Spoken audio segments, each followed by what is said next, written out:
Video को like जरूर करें, चैनल को सब्सक्राइब कर बेल आइकन ऑन कर लें। कमेंट में बताएं वीडियो को किस जिले से देख रहे हैं।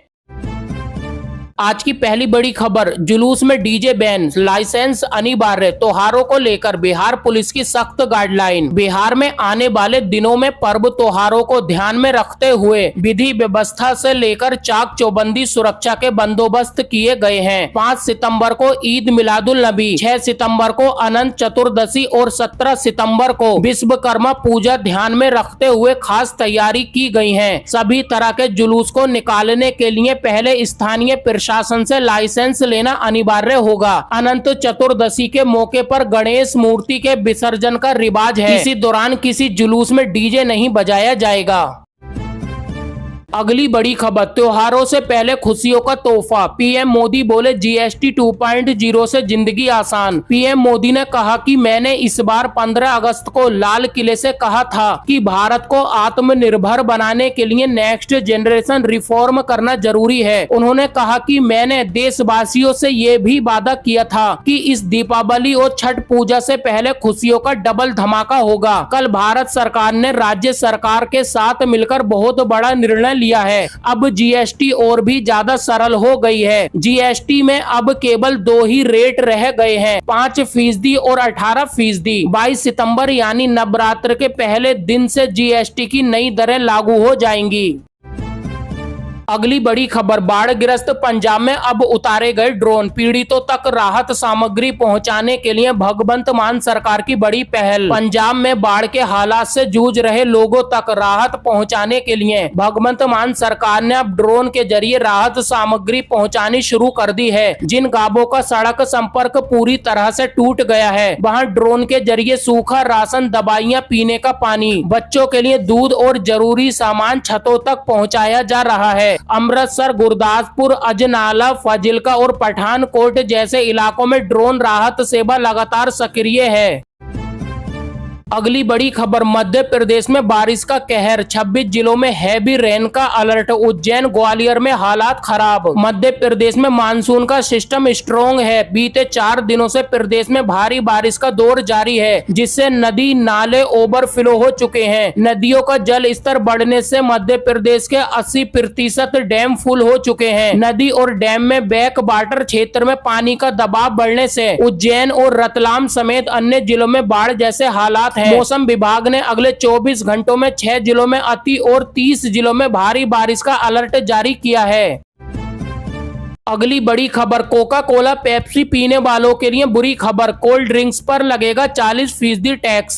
सरकार ने कुछ गैर जरूरी और लग्जरी प्रोडक्ट के लिए 40% की जीएसटी स्लैब लागू की है, जो इस प्रणाली का सबसे ऊंचा स्लैब है। केंद्रीय वित्त मंत्री निर्मला सीतारमण ने नए जीएसटी सुधारों के तहत इसकी घोषणा की है, जिसके तहत कई वस्तुओं पर टैक्स में कटौती भी की गई है। जीएसटी का नया 40% स्लैब 22 सितंबर से लागू होगा।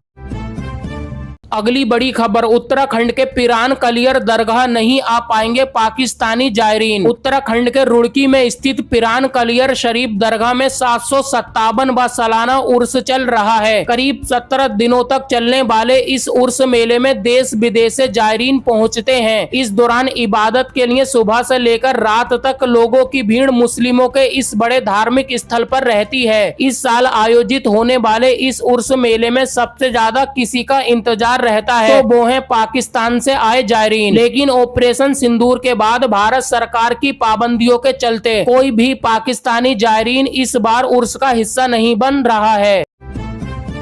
अगली बड़ी खबर, सोनिया गांधी भारतीय नागरिक बनी 1983 में, फिर वोटर लिस्ट में 1980 में नाम कैसे? कोर्ट से एफआईआर दर्ज करने की मांग। दिल्ली के राउज एवेन्यू कोर्ट में एक याचिका दायर कर कांग्रेस नेता सोनिया गांधी के खिलाफ एफआईआर दर्ज करने की मांग की गई है। याचिका में कहा गया है कि वोटर लिस्ट में सोनिया गांधी का नाम 1980 में ही जुड़ गया था, जबकि वो 1983 में भारत की नागरिक बनी। एडिशनल चीफ मजिस्ट्रेट वैभव चौरसिया ने गुरुवार को इस मामले पर आंशिक दलीलें सुनी और फिर मामले की अगली सुनवाई 10 सितंबर को करने का आदेश दिया। याचिका विकास त्रिपाठी ने दायर की है। अगली बड़ी खबर, जिसके पास 2 वोटर आईडी कार्ड हैं, एक जमा कर दें, चुनाव आयोग ने चेताया लग सकता है जुर्माना। कांग्रेस के वरिष्ठ नेता पवन खेड़ा सहित कई लोगों के खिलाफ कथित तौर पर 2 मतदाता फोटो पहचान पत्र कार्ड रखने की शिकायतों के मद्देनजर भारत चुनाव आयोग ने गुरुवार को स्पष्ट रूप से कहा कि किसी के पास 2 मतदाता पहचान पत्र नहीं होने चाहिए, क्योंकि ये जनप्रतिनिधित्व अधिनियम 1950 के तहत अपराध है। निर्वाचन आयोग ने एक से अधिक वोटर आईडी कार्ड रखने वालों से ये भी कहा कि वे केवल एक ही वोटर आईडी कार्ड रखें और दूसरा वापस कर दें। अगली बड़ी खबर, ड्रग्स तस्करी पर शिकंजा, वीजा खत्म होने के बाद भारत में रह रहे अफ्रीकी नागरिकों की सूची तैयार। नारकोटिक्स कंट्रोल ब्यूरो एनसीबी ने निर्धारित अवधि से अधिक समय तक रहने वाले विदेशी नागरिकों की एक सूची बनाई है और विदेशी अधिनियम के तहत निर्धारित अवधि से अधिक समय तक रहने वाले नागरिकों के खिलाफ उचित कार्रवाई करने के लिए राज्यों के साथ डेटा साझा किया है। इसमें मादक पदार्थ की तस्करी में शामिल विदेशी नागरिक, विशेष रूप से अफ्रीकी देशों के नागरिक शामिल हैं। एक वरिष्ठ सरकारी अधिकारी ने ये जानकारी साझा की। अगली बड़ी खबर, पीएम मोदी की मां पर अभद्र टिप्पणी से नाराज महिलाएं सड़क पर उतरी, पूरी दिल्ली में जोरदार प्रदर्शन। प्रधानमंत्री नरेंद्र मोदी की मां के प्रति कांग्रेस की बोर्ड अधिकार यात्रा के दौरान की गई अभद्र टिप्पणी पर भाजपा ने बिहार से लेकर दिल्ली तक विरोध प्रदर्शन किया। बिहार में जहां दोपहर तक दुकानें बंद रखकर दुकानदारों ने अपना विरोध जताया, वहीं दिल्ली में जगह जगह विरोध प्रदर्शन कर पार्टी के राहुल गांधी और कांग्रेस पर जमकर हमला बोला। इन विरोधी प्रदर्शनों की पूरी कमान पार्टी की महिला मोर्चा ने संभाली, जबकि पार्टी के अन्य शीर्ष नेताओं कार्यकर्ताओं ने भी पूरी भागीदारी की।